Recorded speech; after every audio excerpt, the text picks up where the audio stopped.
name is Miranda, and today I'm here to react to episode 2 of season 2 of Bridgerton. I really liked the first episode, though I will say I definitely wanted more Kate and Anthony stuff. I know like they have to get it set up, and also like there's more characters, but I just feel like I'm not as interested as like the Featherton stuff or all that, and them figuring out like their house and all that. I just think that's like, I'm like, all right, get back to the other stuff. And like, I don't even mean like them being together. Like, I want to see Anthony's story and I want to see Kate's story and just like develop them, especially when who knows if like Kate will be in season 3. Because if it's like Simon, then she won't be in season 3, and this is the only season we're getting of her, and she's my favorite character. So I want to see more and more of her and not the characters that I don't like as much. So we'll see how it goes, but I'm definitely excited to see more of their banter and their relationship start to build, and I think it's going to be really cute.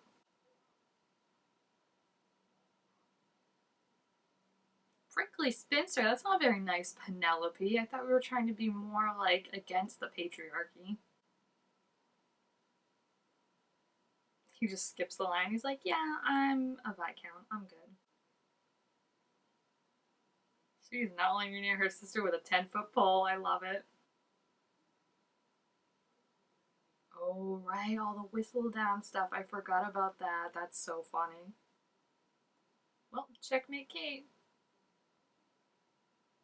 She's literally like, bye! The little smirk they give each other is so funny. Oh, it's so funny how evenly matched they are and like how perfect they are for each other and they don't see it. Oh, I love it. Oh no.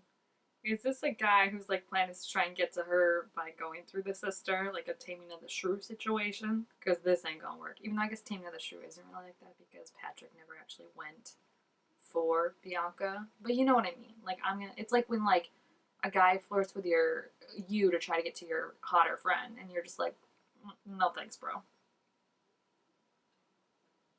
Is he just staring straight at her? Look at that glare. It's like, you can't keep me from the races, my dear, as much as you wish you could. Oh gosh, look at him crawl his way in there. Jeez Louise. He is literally a thorn in her side. Literally. He probably just elbowed her. I love how she can't even ignore him. She's just like, really? That's the horse you're picking? Like, this is gonna be their relationship, and I think it's so cute. It's just like him being like, so I bet on this one. She's gonna be like, no one's gonna lose. I'm gonna bet on this one. She's so smart and articulate. Like, that's how I don't know how he's not like, this is the girl. It's because she's him. You know, he's like, she's so obstinate. I'm like, have we met yourself, Anthony? This is so, like, I know people still do this, but like, this is what they did for fun back then. Just go watch a bunch of horses race. Literally, that's their relationship. Everyone else just being like, this is highly competitive. I love how into it she is. She's not even like presenting as like a, you know, like you're supposed to be so demure and all that, and she's just like, frick yeah! She would start a mosh pit right now if this was the modern century. I thought they just met. Uh-oh, busted. Yeah, I thought it was weird that I was like, they've never met before. Oh, did he set him up to distract her? No, that's not it. He set her up so she would be distracted. Very smart, but very sneaky. I love her little hat. It looks like a giant cookie. Or a fastener, I think that's called. Is this the guy that's going to be her love interest this season? It kind of seemed like. Oh, excuse me? You are talking to the wrong girl, honey. Oh gosh, she's like, let me read this man. Jeez, I love her. She's so funny. Oh my, look at him, he loves it. He's like, she's amazing. I really hope, like, from what I've heard, her book is not the best, and like her love interest is not the best. So I really kind of hope they change that because she deserves the world. I've always said that they should give her a rockin' girlfriend. Like, that's what she really deserves. But I feel like they wouldn't want to stray too far from the book, so I feel like they want to keep all the love interests the same, which is kind of annoying because I feel like she definitely deserves better from what I've heard. And I also, this is like the issue I have with like when they give them love interests that aren't like their main, like who they're gonna end up with. Because what if I end up liking the love interest before than the one that they actually end up with more? You know, like that's gonna be so awkward. Hmm. Who are we talking about? Yeah, they're like, it sounds like someone we grew up with. He's so angry. He's just like, stop talking. More fencing. And there's the truth to it, right? She is in his head 1,000%. It's amazing. And they're loving it. The brothers are like, go on, bro. Checkpoint. Or whatever you call it in fencing. He bought the horse. I knew he was going to buy the horse as soon as I saw her say that it's going to go out to the factory or whatever. Good point.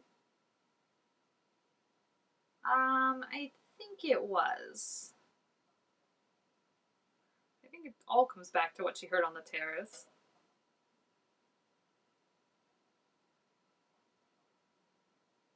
She knows what her sister wants, though. She wants love. Even though I do wonder how much she's told her of what she heard, because, like, if she was like, hey, he said he doesn't want to marry for love, and the sister still likes him and is like, I'm okay with that because, like, I'd have a good life and he'd treat me right, then I feel like Kate should be like, okay, I'll back off. A small token is a horse. Wow. Rich people, I tell you. Oh, she doesn't like it? Look at Kate. She's like, bring her another horse. I love her face. And she knew the whole time. Yikes. Oh my gosh, he has so much egg on his face right now, and she knew it the whole time. She's like, bring your horse, and that's fine. That's fine. This is so awkward. And she's loving it. She's like, thanks for the horse. Bye, Anthony. What do you do with the horse now? You got Beston. Oh my gosh, only if Benedict and Colin could see him right now, they'd be like, good plan, bud. Good win. Good victory. Forearms. Everyone loves those forearms, right? Oh, the mom is on Kate's side. I love it. I mean, yeah, the mom wants all of them to find love. They were always stressed that very wisely that, like, she wants them all to find love like she had.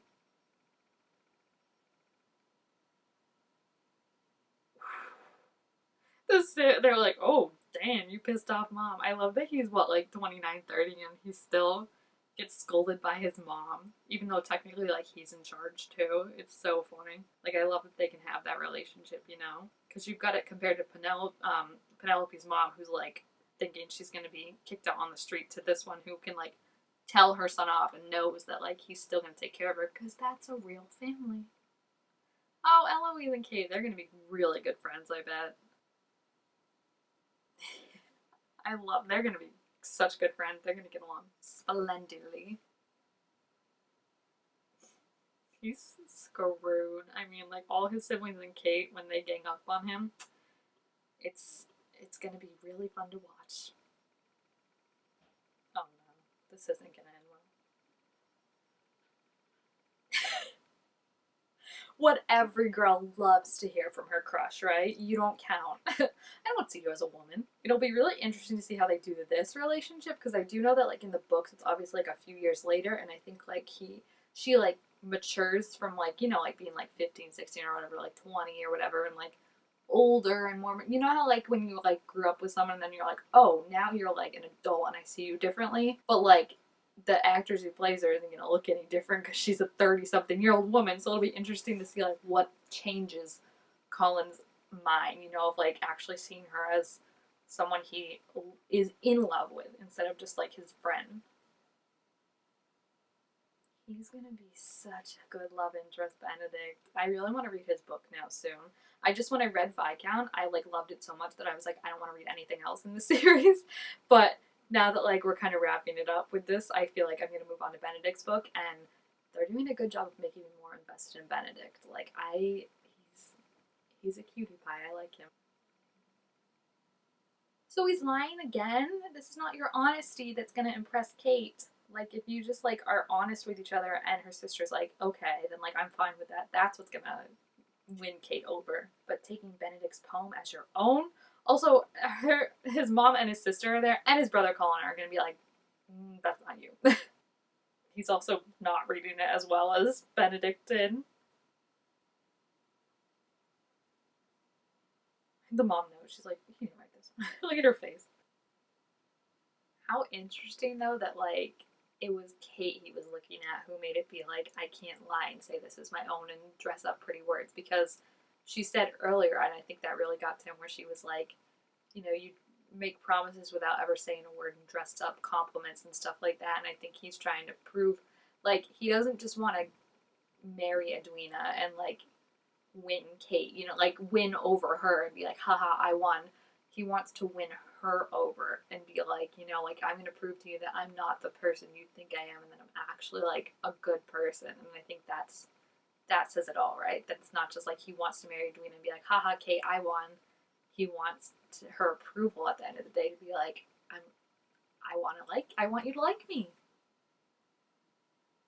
She's gonna go back alone.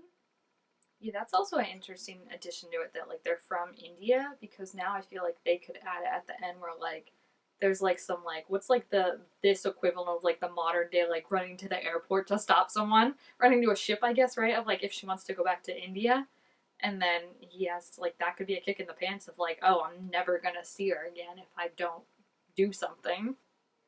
He's still looking at her. So funny. Look at the mom looking too. She's like catching on. I wonder who's gonna catch on first, that like Anthony and Kate like are perfect for each other. Because I feel like Benedict and Colin at this point kind of realize like Kate is Anthony, like like is like the perfect match wit wise and intellectual wise and stuff, and like can go toe to toe with him. But I realize but I'm curious to see who's gonna be the first one to think like these two actually like each other. It's actually quite smart of her to pick Edwina as the diamond, knowing that like what Lady Danbury said of like she wasn't there last season, so she knows she can trust her. But I also feel like she should go to Kate and be like, hey, want to help me figure out who this person is before like they write something that'll hurt your sister's reputation, because then Kate would be like, I will find them in 5 seconds, It's interesting to me because like I get frustrated, I guess, that like so much of it is spent. This is like now the second episode in a row that's ended with the queen being like, we're gonna find who Whistledown is. And I think I'd be more invested if I didn't know who it was. And I'm not even saying like from reading the books. I'm saying like they revealed it in season 1. And I always thought that was an interesting choice to reveal in season 1, because I feel like that's such a big component and a big mystery, to now be like, meh, like that's who it is, was kind of like, I don't know. I get like Penelope's story would be very different if you had done that, because like especially everything with Ella